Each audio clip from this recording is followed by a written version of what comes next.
हम गुर्दे के डायलिसिस के ऊपर बात करेंगे, क्योंकि एक बार हमने तो ये सुना है कि डायलिसिस अगर हो जाए तो फिर ये होते ही रहते हैं। इसमें क्या सच्चाई है, इस पर बात करने के लिए हमने बड़े सीनियर प्रोफेसर डॉक्टर मोहम्मद नज़ीर साहब को बुलाया। यूरोलॉजिस्ट हैं, हमारे सेट पे आते रहते हैं और आप फेमिलियर हैं इनसे, आप बहुत अच्छी तरीके से आपको गाइड करते हैं। तो हमारा सबसे पहले तो आपको यहाँ पे वेलकम, आप अपने मुश्किल टाइम में से हमारे लिए वक्त निकाला। Thank you, you welcome, always welcome. हम यहाँ सब इसीलिए बैठे हुए हैं कि जितनी भी आगाही, मालूमात और बेनिफिट्स हमारे व्यूअर्स को मिल सकते हैं वो ज़रूर मिलने चाहिए। बेशक। अच्छा, तो सबसे पहले यही बताइएगा कि गुर्दे के जो डायलिसिस होते हैं वो क्या होते हैं सर, और ये डायलिसिस की ज़रूरत कब कब पेश आती है? ये बड़ा अहम सवाल है, क्योंकि अक्सर लोगों के इसमें बहुत सारे मिसकॉन्सेप्शंस हैं। एक तो ये कि पहली बात ये है कि ये जो डायलिसिस है ये कब ज़रूरत पेश आती है, इसकी वजूहात क्या है। तो इसकी वजूहात बेसिकली किडनी इंसल्ट है। वो क्रॉनिक किडनी डिजीज़ भी हो सकती है, या अचानक गुर्दे जैसे कहते हैं ना जी फेल हो गए हैं, वो भी हो सकती है।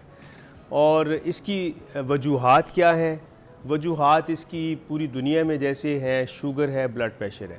हमारे मुल्क में बदकिस्मती से एक ऐसी चीज़ भी इसकी वजह है जो बिल्कुल नहीं होनी चाहिए। क्या? और वो है पथरियाँ, और वो है प्रोस्टेट गदूद, और वो है पेशाब की नाली का बंद हो जाना। ये ऐसी चीज़ें हैं जो 100% क्योरेबल हैं, ट्रीटेबल हैं, इनका 100% इलाज है। देखें ना, जिसको शुगर है या ब्लड प्रेशर है उसकी कोई सर्जरी नहीं होनी, कोई ऑपरेशन नहीं होना, वो सारी उम्र एक ट्रीटमेंट चलता रहेगा। लेकिन जिसके पथरी है उसको तो हम ऐसे निकाल सकते हैं और बगैर किसी ऑपरेशन के निकाल सकते हैं। सिमिलरली अगर किसी का प्रोस्टेट ग्लैंड है उसको तो हमने एवेपोरेट कर देना है, बिल्कुल बुखारात बन के उसने उड़ जाना है। सेम डे प्रोसीजर्स हैं। इसी तरह किसी की पेशाब की नाली बंद है उसको खोला जा सकता है। मगर अनफॉर्चुनेटली ये चीज़ें भी जब हमारे मुल्क में ट्रीट नहीं हो पाती, या वो मिस हैंडल होती हैं, या अताइयों के हत्थे चढ़ जाते हैं लोग, तो उनके साथ बहुत बुरा हो जाता है और वो भी गुर्दे फेलियर में चले जाते हैं। अच्छा, अब जो आपने बात की कि जी क्या ये जो डायलिसिस अगर एक बार हो गए तो ये फिर खुल जाता है, बार बार होते रहता है, ये भी मिसकंसेप्शन है। अच्छा, ये भी सही लोगों का कॉन्सेप्ट नहीं है। हाँ, डिपेंड करता है कि मरीज़ के गुर्दे कैसे अचानक फेल हो गए। मिसाल के तौर पर एक बड़ी कॉमन सी चीज़ है, loose motions, diarrhoea, vomiting, severe episodes हो रहे हैं, ठीक, पानी की शदीद कमी हो गई है, या कोई और बीमारी ऐसी हुई है जिसमें गुर्दे मुतासर हो गए और वो आनन फानन मुतासिर हुए और आनन फानन ही गुर्दे फेल हो गए। ठीक। अगर आनन फानन या अचानक ऐसी चीज़ें होती हैं तो इसमें भी डायलिसिस की ज़रूरत पड़ सकती है। और वो जो डायलिसिस की ज़रूरत पड़ती है वो बड़ी शॉर्ट टर्म होती है। उसमें हो सकता है एक दफ़ा डायलिसिस करनी पड़े, 2 दफ़ा करनी पड़े, 3 दफ़ा करनी पड़े। जैसे कोई चीज़ बिल्कुल आप समझें कि इंसान अगर थक हार के निढाल होकर गिर पड़ता है तो वो हमेशा के लिए थोड़ी गिरा पड़ा रहता है ना, तो कुछ अरसे के बाद, कुछ देर के बाद वो फिर उसी तरह से फ्रेश हो जाता है। ऐसे ही है। तो गुर्दे भी एक जानदार चीज़ है, हमारे जिस्म के बहुत अहम अज़ा हैं। अगर उनको अचानक इतना थका दिया गया है कि वो निढाल हो गए हैं, अब उनको रेस्ट मिलेगा और उस वक्त तक हम वो काम किसी मशीन से ले लेंगे, डायलिसिस मशीन से ले लेंगे, और वो गुर्दे आहिस्ता आहिस्ता बिल्कुल अपनी जगह पे वापस आ जाएंगे और उनको डायलिसिस की ज़रूरत नहीं पड़ेगी। अरे वाह। दूसरी बात जो आपने की है कि हाँ, जिनके गुर्दे क्रॉनिक किडनी डिजीज़ की वजह से, जिसमें मैंने अगेन दोबारा रिपीट कर रहा हूँ कि शुगर ब्लड प्रेशर तो है ना, उनको कंट्रोल करेंगे तो डायलिसिस से बचेंगे। और अगर पथरियाँ, प्रोस्टेट गदूद या पेशाब की नाली का बंद हो जाना, या रिपीटेड यूरिनरी ट्रैक्ट की इन्फेक्शंस का हो जाना, उससे अगर खुदा न खास्ता गुर्दे फेल हो रहे हैं तो ये बड़ा जुल्म है हमारे माशरे में। ये नहीं होना चाहिए। क्योंकि ये अगर आपको गुर्दों को आहिस्ता आहिस्ता आहिस्ता आहिस्ता बिल्कुल नकारा कर दिया है, अब अगर गुर्दे बिल्कुल नकारा हो गए, गोया वो डेड हो गए, तो उनको तो फिर डायलिसिस की ज़रूरत पड़ेगी। क्योंकि अगर हम डायलिसिस नहीं करवाएंगे तो फिर क्या होगा, वो जितने जहरीले मादे हैं जिस्म में जमा हो जाएंगे और अल्टीमेटली इंसान के बाकी सारे सिस्टम को भी ख़राब करेंगे। अच्छा, कादर की कॉल है, काफ़ी परेशान है, बात करना चाह रहे हैं। अस्सलाम वालेकुम जी कादर भाई, क्या हुआ? वालेकुम जी।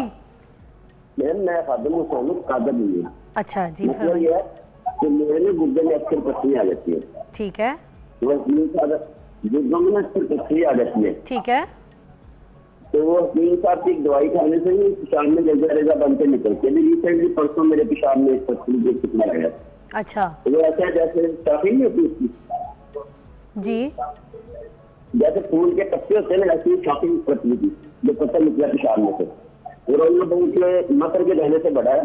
अच्छा, इसका क्या परमानेंट हाल है? मैं बहुत परेशान हूँ। और मेरी जब से ऐसा आजाद आ जाता है, जब वो मेरी पत्नी फंस जाती है ना, तो मुझे समझ लिया कि मुझे मौत आ गई है। ये बात कीजिएगा डॉक्टर साहब से जी, आप बात कीजिएगा डॉक्टर साहब प्लीज। जी मोहतरम, आपने जैसे बताया है कि आपके पत्थरियाँ बनती हैं और फिर निकल जाती हैं, मुझे जो समझ आ रही है ना आपकी बात से, और आप कोई दवाई लेते हैं तो उससे निकल, ऐसे ही है? जी जी जी बिल्कुल। अच्छा देखिए मोहतरम, होता ये है कि गुर्दे में एक बात याद रखें कि अगर कभी भी एक पथरी बन गई है तो दोबारा भी बन सकती है।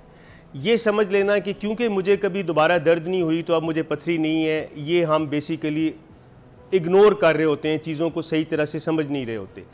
आपका जो सवाल है उसका बड़ा सादा सा जवाब मैं यहाँ पर दे सकूँगा।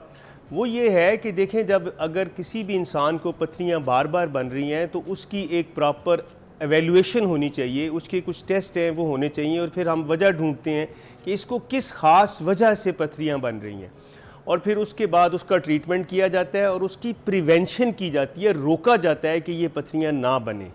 पथरी बनना और निकल जाना ये तो ये बहुत मतलब आम सी बात है, और लोगों के मतलब वो बनती ये है, कह रहे निकल हैं भी मैं तकलीफ में भी पड़ा रहता हूँ। जाहिर है जब पथरी बनेगी और वो पत्थर तो आपने कोई हाथ में पकड़ा हो तो वो आपको तकलीफ में मुब्तला कर देगा, ना और क्या पथरी आपने, अगर हाँ। खुदा ना खास्ता पेशाब की नाली में हो, गुर्दे की नाली में हो या गुर्दे में हो, तो वो तो बड़ी नाजुक चीज़ें हैं।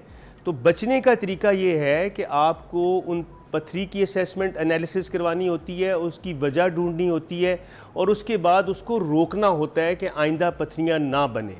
तो बेसिकली आपने एक माहिर यूरोलॉजिस्ट जो गुर्दा मसाने का स्पेशलिस्ट है उससे रब्ता कर सकते हैं। मैं वैसे प्रोग्राम की वसासत से कह रहा हूँ कि मैं बग़ैर किसी लालच के भी बहुत सारे पेशेंट्स को इस तरह में जो डिज़र्विंग होते हैं उनको बिल्कुल हम फ्री ट्रीट करते हैं। अरे वाह, तो मोस्ट ताला वेलकम, आपको सेहत ज़िंदगी दे। आपका मुकम्मल ख्याल रखा जाएगा और आपकी जो भी बेस्ट पॉसिबल ऑप्शन होगी उसको ट्रीट किया जाएगा। Very nice. अच्छा, डायलिसिस के बाद मुझे बताइएगा डॉक्टर नज़ीर साहब कि ये जो पेचीदगियाँ होती हैं डायलिसिस के बाद मुमकिन होती हैं पेशेंट्स को, वो कौन कौन सी हो सकती हैं? अच्छा, ये भी बहुत मिसकॉन्सेप्शंस हैं कि डायलिसिस के बाद पता नहीं क्या हो जाएगा। हाँ, अनफॉर्चुनेटली बहुत सारी चीज़ें ऐसी हैं जो तो या तो लोगों ने खुद ही अपने ऊपर सवार की हुई हैं, या उसमें कुछ नेगेटिव प्रोपेगेंडा मैं कहूँगा वो क्वैक्स का भी हो सकता है, उन लोगों का हो सकता है जो इस फील्ड के माहिर नहीं हैं, और उन्होंने लोगों को बड़ा उनके अंदर खौफ व हरास फैलाया हुआ है कि डायलिसिस कराएंगे तो ख़त्म हो जाएंगे और फलाना हो जाएंगे। क्योंकि ये बड़ा कॉमन सा एक जुमला बोला जाता है कि डायलिसिस नहीं करवानी। अच्छा, अभी डायलिसिस नहीं करवानी तो जो गुर्दों का काम है अब वो कौन करेगा? ये बहुत मिसकॉन्सेप्शन है कि डायलिसिस के बाद बड़ी पेचीदगियाँ हो जाती हैं।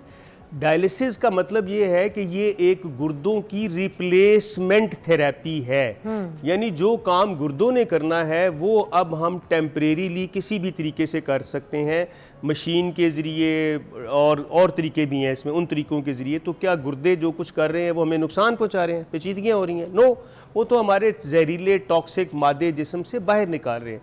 उस मशीन का भी यही काम है। हाँ, ये बात ज़रूर है कि जब डायलिसिस होती है तो पेशेंट को, चूँकि हमारे यहाँ इतनी ज़्यादा सेहत की बहुत आला सहूलियत नहीं है, वरना तो डायलिसिस घर बैठ के हो सकती है। डायलिसिस बिल्कुल ऐसी ही हो सकती है जैसे हम चलते चलते गाड़ी में पेट्रोल नहीं डलवा लेते रास्ते में, बिल्कुल उसी तरह आप डायलिसिस। हम बहुत ट्रॉमा लेते हैं यार, दुआ करना हमारी फुप्पो डायलिसिस पे। तो वो अनफॉर्चुनेटली हमारे यहाँ सहूलियत, just like a treatment, right? It is a treatment, it is just like कि जैसे आपकी किडनीज इस वक्त काम नहीं कर रहे तो उसको हमने रिप्लेस आर्टिफिशियल किडनी से कर दिया, आप ये कह सकती हैं। तो उससे मैं चाहूँगी पेचीदगियाँ देखने वालों को ये भी बताएं कि जब डायलिसिस हो जाते हैं तो जो रेगुलर लाइफस्टाइल होता है उनका, उसमें क्या चेंजेस आते हैं? मैं बहुत सारे पेशेंट्स को जानता हूँ जो मेरे साथ राब्ते में हैं और वो अरसा दराज से डायलिसिस करवा रहे हैं, 10-10 साल हो गए हैं डायलिसिस पे हैं, जिसमें एक डॉक्टर साहब भी हैं, हमारे कुलीग हैं, वो मैं उनको बड़ा अप्रिशिएट करता हूँ। वो डायलिसिस करवाते हैं, आते हैं, डायलिसिस करवाते हैं, उसके बाद ड्यूटी पे चले जाते हैं। रियली? क्लिनिक भी करते हैं अपना, हाँ, सारे काम करते हैं। हाँ, एक ज़रूर बात है, क्योंकि मैंने बताया कि हमारे यहाँ उस तरह के सेहत के चीज़ों की सहूलियत उस लेवल की नहीं है जो डेवलप्ड कंट्रीज़ में है, जो तरक्की याफ्ता ममालिक में है। तो ज़रूर कुछ ना कुछ थोड़ा बहुत एक फॉर द टाइम बीइंग एक वीकनेस आ सकती है, कमज़ोरी हो सकती है थोड़ी देर के लिए, लेकिन वो सब ठीक हो जाता है। डॉक्टर साहब, डायलिसिस की सहूलत सारे अस्पतालों में मौजूद है और उसका खर्चा कितना आ जाता है ये भी बता दें देखने वालों को। यूरोलॉजिस्ट हमारे साथ मौजूद है ज़बरदस्त प्रोफेसर डॉक्टर मोहम्मद नज़ीर साहब, हम इनसे बात कर रहे हैं डायलिसिस की, गुर्दे की डायलिसिस के ऊपर। और मैं अभी सवाल कर रही थी कि मुझे ये बताइएगा कि हर अस्पताल में इसकी फैसिलिटीज़ जो है वो मौजूद है डायलिसिस की, और इसका एक्सपेंस कितना हो जाता है? एक आम बंदा जब अगर जाए डायलिसिस के लिए तो उसके कितने को खर्चे हैं? देखिए, हमारे पब्लिक सेक्टर में, सरकारी अस्पतालों में जितने भी बड़े अस्पताल हैं, इन सब में डायलिसिस की सहूलत मौजूद है। और अगर वहाँ पे ख़र्चे की बात करें तो ये वहाँ पे इलाज बिल्कुल फ्री है, उसके ऊपर ख़र्चा नहीं आता। मुमकिन है कोई कभी कभार कोई चीज़ ऐसी जो उस वक्त अवेलेबल नहीं है तो लोगों को थोड़ी बहुत लेनी पड़े, अदरवाइज़ उसमें ख़र्चा कोई नहीं आता। जहाँ तक प्राइवेट सेक्टर का ताल्लुक है तो प्राइवेट सेक्टर में ये बड़ी कैटेगरीज़ हैं, जिस तरह हर चीज़ की कैटेगरीज़ हैं। तो डायलिसिस का ख़र्चा, ऐसे भी बहुत सारे लोग हैं जो फ़ी सबीलिल्लाह भी ये काम कर रहे हैं, या सिर्फ दवाइयों के पैसे लेते हैं, वो चंद 100 से लेकर 1000-2000 रुपये तक हो सकते हैं। और ऐसे भी सेंटर्स हैं जहाँ पे ये ख़र्चा 10-15-20 हज़ार रुपये भी हो सकता है। इट डिपेंड्स के पर डायलिसिस की बात कर रहा हूँ। अच्छा, पर डायलिसिस और ये डायलिसिस को सेशन चाहिए होते और हैं ये डायलिसिस अगर पेशेंट को हफ्ते में किसी को 2 से 3 मरतबा ज़रूरत है तो महीने में अगर उसको 10 मरतबा ज़रूरत है, और अगर वो ख़र्चा 10,000 रुपये है तो 1 लाख रुपया तो महीना उसका हो गया, 12 लाख रुपया साल का हो गया। ये वो है जो प्राइवेट सेक्टर में, इससे ज़्यादा, इससे कम, ये वेरी एक रेंज है, हो सकता है। तो उसका हल यही है कि आप किसी ऐसे इदारों से वाबस्ता हो जाएं कि जहाँ पे डायलिसिस आपकी फ्री होती है या ना होने के बराबर। ऐसे लोग हैं जो भी यहाँ पे पाकिस्तान में काम कर रहे हैं। डायलिसिस के बाद जो पेशेंट होते हैं वो कितनी जल्दी सेहतयाब हो जाते हैं? कितना कोई टाइम लगता है कि उनको अपनी सेहत रिकवर कर सकें? अच्छा, ये देखें, डायलिसिस के बाद मरीज़ सेहतयाब उसी वक्त हो जाता है। कहने का मतलब ये है कि डायलिसिस बेसिकली गुर्दों को रिप्लेस कर रही है, गुर्दों का नेमुल बदल है। तो जिस तरह गुर्दे पूरी ज़िंदगी काम करते रहते हैं, डायलिसिस भी आपको उसी तरह से हफ्ते में 2 बार 3 बार ज़रूरत पड़ती है, तो आप सेहतयाब ही रहते हैं। हाँ, अगर डायलिसिस नहीं करवाएंगे तो पेचीदगियाँ होंगी। और डायलिसिस के बाद जैसे बहाली में सबसे अहम चीज़ क्या होती है अगर आपसे पूछी जाए तो? सबसे अहम चीज़ जो हमारी पूरी ज़िंदगी के ऊपर एक असूल है वो है आपकी लाइफस्टाइल चेंजेस।